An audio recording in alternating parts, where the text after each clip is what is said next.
Hi friends, welcome to Artolog. Me dinesh. ഇന്ന് ഞാൻ നിൽക്കുന്നത് തൃശ്ശൂർ ജില്ലയിലെ വലപ്പാട് എന്ന ഗ്രാമത്തിലാണ്. വലപ്പാട് എല്ലാവർക്കും അറിയാം, ഒരു ബീച്ച് ഏരിയയാണ്. അവിടെ ബോട്ട് നിർമ്മാണം നടക്കുന്നുണ്ട്. ചെല്ലാനത്തുള്ള പരമ്പരാഗതമായിട്ട് ബോട്ട് നിർമ്മിക്കുന്ന ആളുകളാണ്. കൂടുതൽ വിശദാംശങ്ങളിലേക്ക് നമുക്ക് പോകാം. അപ്പോൾ നമുക്ക് നേരെ വീഡിയോയിലേക്ക് പോകാം.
ചെല്ലാനത്തുള്ള ട്രഡീഷണലായിട്ട് ബോട്ട് ചെയ്യുന്ന വർക്കേഴ്സാണ് വലപ്പാടും ബോട്ട് നിർമ്മാണത്തിൽ ഏർപ്പെട്ടിരിക്കുന്നത്.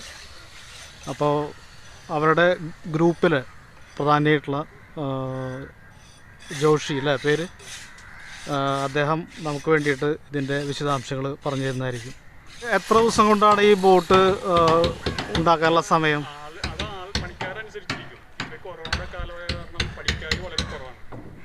പണിക്കാരും നാട്ടിൽ നിന്നും വരാണ്ട് തയ്യാറാണ്. ഇത് തന്നെ നമ്മൾ അയൽവക്കവും അറിയണ ഇത് മാത്രമാണ്. ഇപ്പൊ 52 വയസ്സ് കഴിഞ്ഞു ആയിരിക്കുന്നവർക്ക് കൊണ്ട് 60 വയസ്സ് അവരൊക്കെ നമ്മൾ നിർബന്ധിച്ചിപ്പോ കൊണ്ടുവരുന്നത് അയാൾക്ക് ഒരിക്കലും വരാൻ പാടില്ല.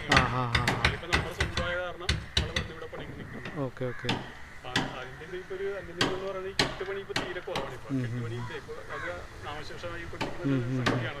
എത്ര പേർക്ക് പോകാനുള്ള വള്ളമാണത്? ഇതിപ്പോ ഒരു 4 പേര് 5 പേര് കയറിട്ടാണ് ഇതിന്റെ പണിക്ക് പോകുന്നത്. കെട്ടാണ് ഇതിന്റെ വലിയ വഞ്ചി എന്നാണ് പറഞ്ഞത്, വലിക്കാൻ വേണ്ടി ഉപയോഗിക്കുന്ന വഞ്ചിയാണ്. പിന്നെ നീട്ടുപണി എന്ന് പറയും.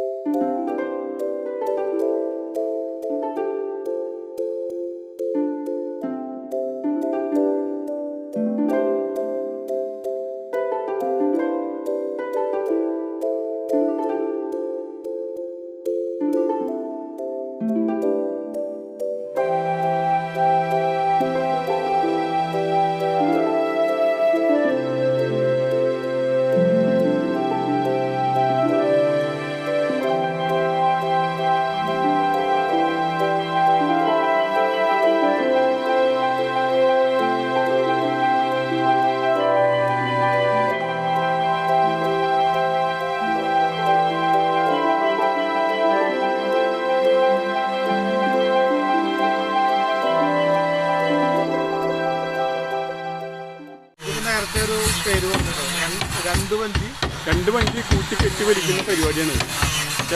വലിക്കണ പരിപാടി എന്ന് പറയും. വലി വഞ്ചി എന്നാണ് പറഞ്ഞത്. അടിപ്പണി എന്ന് പറയും.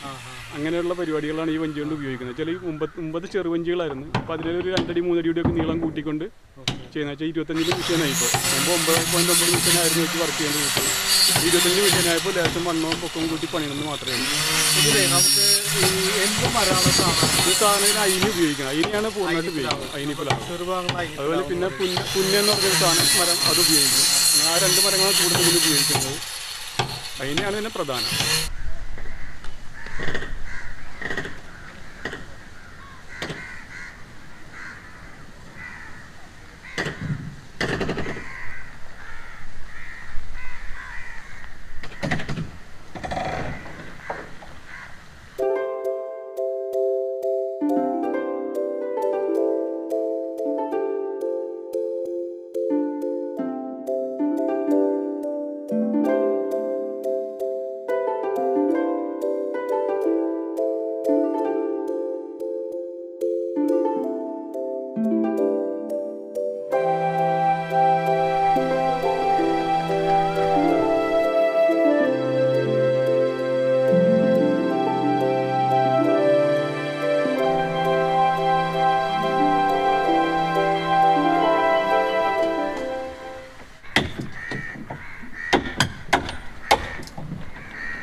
സാധാരണയായിട്ട് എത്ര മെമ്പേഴ്സാണ് ഞങ്ങളിപ്പോൾ നേരത്തെ ആദ്യ സമയത്ത് ഇവിടെ വരുമ്പോൾ ഞങ്ങൾ 15 ആൾ 16 ആൾ കാരണം അത് റിപ്പയറുകൾ മാത്രമാണ്. പുതിയ വഞ്ചികളുടെ പരിപാടികളില്ല. ഇങ്ങനെ ആൾക്കാർ മരം കൊണ്ടുവന്ന് പണിയിപ്പിക്കുന്ന പരിപാടിയില്ല. ഇപ്പോഴാണ് പുതിയത് വഞ്ചികൾ പഴയ വഞ്ചികൾ മാറ്റിക്കൊണ്ട് ഒരു പുതിയതാക്കി ആക്കിയാണ്. ചില ഓരോ വിഷയം മാറുന്നതോ അവർക്ക് ഇത്തിരി വലിപ്പം കൂടുതലും വിഷയം ചെറുതാകുമ്പോൾ അനുസരിച്ച് ചെറിയ വഞ്ചികളും വെക്കേണ്ടി വരുമ്പോൾ നമ്മളെ കൊണ്ട് വേറെ പണിയിപ്പിക്കുന്നു മാത്രമേ.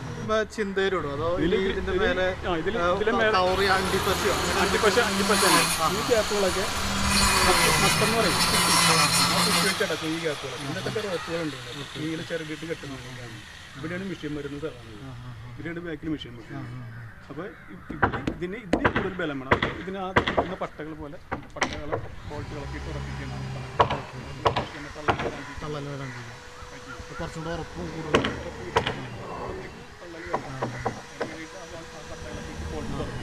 അതെന്താ സ്റ്റീലാണോ? ഇല്ല, അലൂമിനിയത്തിന്റെ പട്ടയാണ്. അലൂമിനിയത്തിന്റെ. അത് സാധാരണ അലുമിനിയാണോ അതോ കുറച്ചും കൂടെ ഹാർഡായിട്ട്? ഇന്റാലിയം പോലത്തെ അലൂമിനിയാണ്. ബോൾട്ടിട്ട് നമ്മൾ ഉറപ്പിക്കും. ഇപ്പൊ എത്ര വർഷമായി നമ്മൾ ഈ മേഖലയിൽ വന്നിട്ട്? ഞാൻ വന്നിട്ട് ഇപ്പോൾ 35 വർഷം കഴിഞ്ഞു. 35 വർഷമായി. മക്കൾക്ക് താല്പര്യമുണ്ടോ പഠിക്കാനൊക്കെ? മക്കള് ഈ രീതിയിലായിട്ടൊന്നും വന്നിട്ടില്ല. എന്നുവെച്ചാൽ ആരും ഇപ്പൊ അങ്ങനെ ഇതിലേക്കൊരു ശ്രദ്ധ. ഈ വെയിൽ കൊണ്ടും തന്റെ തോടിന്റെ അരികിലും ചെളിക്കുഴിയിലൊക്കെ ഇരുന്നിട്ടുള്ള ഞങ്ങളുടെ പണി കൂടുതൽ. ഇപ്പൊ ഇങ്ങനെ പുതിയ പണി ആൾക്കാർ തരുന്നതുകൊണ്ട് ഇങ്ങനെ ഇവിടെ നല്ലൊരു സ്ഥലത്തിരുന്ന് പണിയാന്ന് മാത്രം. അല്ലെങ്കിൽ കടലിന്റെ പക്കത്തും പുഴ പക്കത്തും അല്ലെങ്കിൽ ഏതെങ്കിലും ഒരു ചെളി നിറച്ചിരിക്കുന്ന തോടിൻ്റെ അവർക്ക് ഇറക്കിക്കൊണ്ട് പോകാനും കയറ്റാനും പറ്റിയ സൗകര്യമുള്ള സ്ഥലത്തെ അവർ വഞ്ചി കയറ്റി തരും.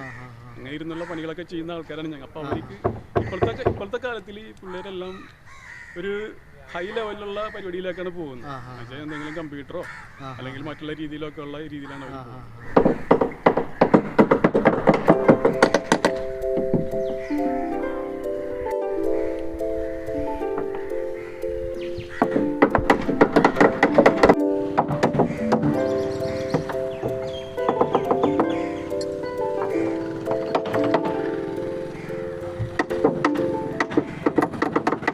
ചേട്ടൻ അധികം ബുദ്ധിമുട്ടില്ല. നമ്മുടെ ഗ്രൂപ്പിനൊന്ന് അവരൊന്ന് വിളിക്കാവോ?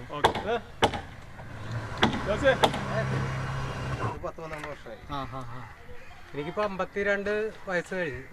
ഞാൻ ഒരു 12.5 വയസ്സിൽ ഈ തൊഴിലിന് വേണ്ടി ഇറങ്ങി. ഇയാള് നമ്മുടെ അയൽവക്കം തന്നെയാണ്. തൊട്ട് കിഴക്കിയത്. ഇയാള് കുറച്ച് തെക്കുവശം, ഇയാളും അയൽവക്കമാണ്. അപ്പൊ അങ്ങനെയുള്ളവർ മാത്രമേ ഇപ്പൊ വരുന്നില്ല. ആക്ച്വലി ഈ കൊറോണയുടെ പ്രശ്നം കാരണം ആരും ഇപ്പൊ അങ്ങനെ ഇതിനായിട്ട് തുനിയുന്നില്ല. ഇതെന്റെ മൂത്ത ചേട്ടനാണ്. ഇയാളെ നിർബന്ധിച്ച് പണി പഠിപ്പിച്ച ആളാണ്. വേറൊരു മേഖലയിൽ ഹെൽപ്പറായിട്ട് അങ്ങനെ കൂടാനേ പറ്റുള്ളൂ. വേറെ അങ്ങനെ പറ്റും. വേറെ തൊഴിലായിരുന്നല്ലോ നേരത്തെ. അല്ല, നേരത്തെ ഇപ്പൊ സാമ്പത്തികം അല്ലാതെ നമുക്കൊരു മാനസികമായിട്ടൊരു സന്തോഷം ഉണ്ടാവും ഇതിങ്ങനെ ചെയ്യുമ്പോൾ. അതുണ്ടാവും. ഈ പണിക്കതുണ്ടാവും. ഇത് വളരെ ആർട്ടിസ്റ്റിക് ആയിട്ടുള്ളൊരു പ്രവൃത്തിയാണ്. കാരണം നമ്മുടെ നാട്ടിൽ ഇതൊന്നും തിരിച്ചറിയണില്ലെന്ന് മാത്രം. ഇങ്ങനെയൊക്കെ പണികളുണ്ട്. പക്ഷെ ഇതിന്റെ ഈ ബോട്ട് പലരും കണ്ടിട്ടുണ്ടാവും. ഇതിങ്ങനെ ചെയ്യുന്നത് അടുത്ത തലമുറ ഇതിനേക്ക് തുനിയുന്നില്ല. ഇപ്പോഴെന്ന് പറഞ്ഞു കഴിഞ്ഞാൽ ഇത് നമ്മൾക്ക് ഒരു ലേബറേ ഉള്ളൂ. മരപ്പണിക്ക് പോയി കഴിഞ്ഞാൽ 1.5 ലേബർ 2 ലേബർ അങ്ങനെയൊക്കെ മാറും. പിന്നെ ഞങ്ങളെല്ലാവരും പഠിച്ചേക്കണ തൊഴില് പട്ടിണി ഇല്ലാണ്ട് പോകുന്നു ഞങ്ങളുടെ ജീവിതം. ഞങ്ങൾക്ക് പട്ടിണിയില്ല. അങ്ങനെ ഒരു രീതിയിൽ പോകാൻ വെച്ചാൽ ഞങ്ങൾക്ക് പുതിയ പണി ഇപ്പൊ ഇങ്ങനെ ഈ സീസണ് മാത്രമേ ഉണ്ടാവുള്ളൂ. അപ്പൊ ഇനി ഒരു 2 മാസം കൂടി കഴിഞ്ഞു കഴിഞ്ഞാൽ പിന്നെ ഇതിന്റെ പരിപാടിയില്ല. പിന്നെ കടപ്പുറങ്ങളിലും എന്റെ റോഡ് സൈഡിലൊക്കെ ഞങ്ങളുടെ വർക്ക് റിപ്പയർ വർക്ക് മാത്രമേ ഉണ്ടാവുള്ളൂ. അതിനാണ് ഞങ്ങൾ കൂടുതലും ശ്രദ്ധ വെക്കുന്നത്. അപ്പോൾ ജോഷേട്ടൻ താങ്ക് യു വെരി മച്ച്. സന്തോഷം. വിലപ്പെട്ട സമയം. കാരണം പണി ചെയ്യുന്ന സമയമാണ്. കണ്ടൊരു ഉപകാരമാകുന്നുണ്ടെങ്കിൽ അത് ഞങ്ങൾക്കൊരു സന്തോഷം. അതെ